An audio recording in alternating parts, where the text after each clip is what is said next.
तुम्हाला आईने इमोशनल करून पाठवलं ना, है ना? खरं सांगा, आईने इमोशनल केलं आणि पाठवलं ना तुम्हाला इथे, खरं सांगा. नाही, अरे मी स्वतःहून आलोय. माझी चूक मला कळलीये. माझ्या मेहनतीवर मी इतका मोठा झालो आणि त्या सगळ्या ह्याच्यात मी इतका व्यवहारी झालो, इतका कठोर झालो. तुझ्यातला कलावंत दिसला नाही रे मला. मला फक्त तुझ्यात बिझनेसमन दिसत होता, पण तू नव्हताच बिझनेसमन. तू एक आर्टिस्ट होतीस. पण मला कधीच कळलं तुझं कलावंताचं मन मला कळण्याच्या पलीकडचं होतं.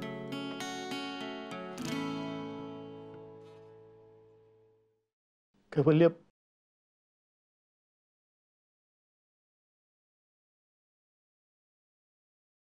तू तू हवं ते माग. तू सांगशील ते करायला मी तयार आहे. तुझ्या आणि म्युझिकच्या आड मी येणार नाही. तुला तुला काय करायचंय सांग. हवा तेवढा पैसा होतो. तुला तुला म्युझिक अकॅडमी काढायची, आपण काढू. तुला तुला म्युझिक फॅक्टरी काढायची, यू जस्ट टेल मी. सांग मला, आपण काढू ती.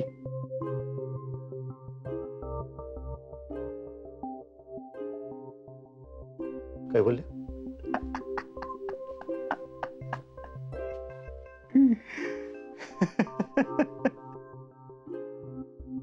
You haven't changed, Mr. Vasant Karkar. You haven't changed a bit. हे ऐका रे, हे वसंत कारखानेची ऑफर कळली आहे. काय ते इंटरेस्टिंग ऑफर आहे. हा, त्यांना माझ्यासाठी म्युझिकची फॅक्टरी काढायची. म्हणजे काय करायचं माहितीये का, की एक काउंटर असणार, मी इथे बसणार असा. हा, सगळी लोक येणार माझ्याकडे, मला त्यांच्या चाली ऐकवणार.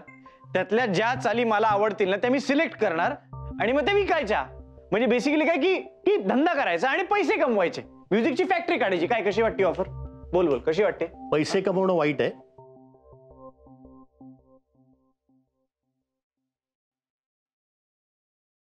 अरे, कलावंताच्या सुद्धा बेसिक गरजा असतात आणि त्या पुरवल्या ना तर तो उत्तम काम करू शकेल. तुमच्या माहितीसाठी सांगतो, काय ना, तुमचं घर सोडल्यापासून माझ्या गरजाच कमी करून घेतल्यात मी. या रेशमाला विचारा, हिच्या हातचे पोहे खाल्ले ना की तृप्त होतो मी. ए आशू, यांना सांग रे, मला कुठे चाली सुचण्यासाठी हिल स्टेशनला जायची गरज नाहीये. टॉयलेटमध्ये बसूनच चांगल्या चाली सुचतात मला. तुमच्या घरी असताना सुद्धा तुमच्याकडनं काही फारशा अपेक्षा नव्हत्या माझ्या.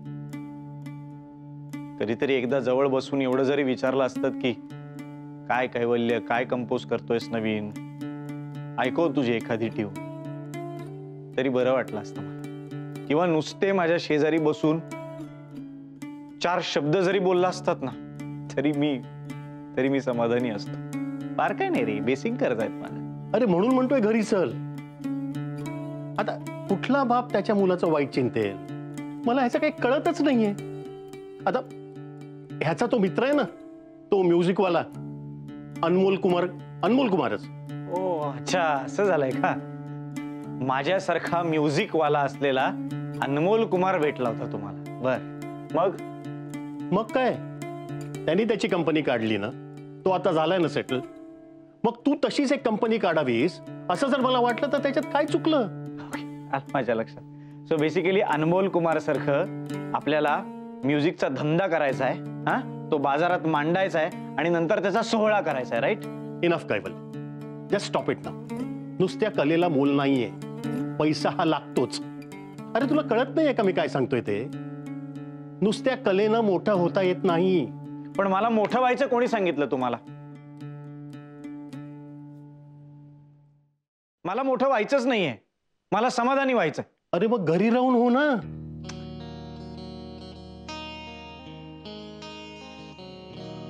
एका शहरात राहून तुमचा मुलगा दुसरीकडे का राहतो ते लोक असं मला विचारतात.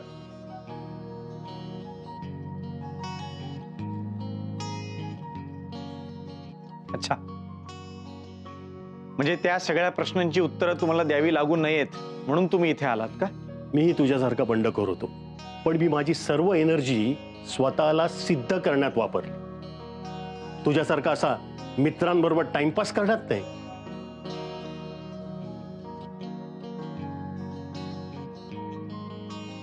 मिस्टर वसंत कारखानीस, तुमच्याकडून तुमचा बंड घेतला मी, पण धंदा नाही घेऊ शकलो.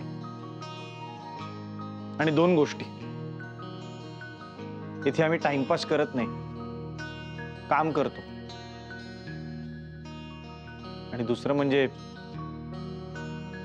डोक्यात बिझनेस ठेवून म्युझिकचा विचार नाही करताय. अरे मी बिझनेसचा विचार करतो म्हणूनच डॉक्टर हाजर निसांची अपॉइंटमेंट घेऊन दिली.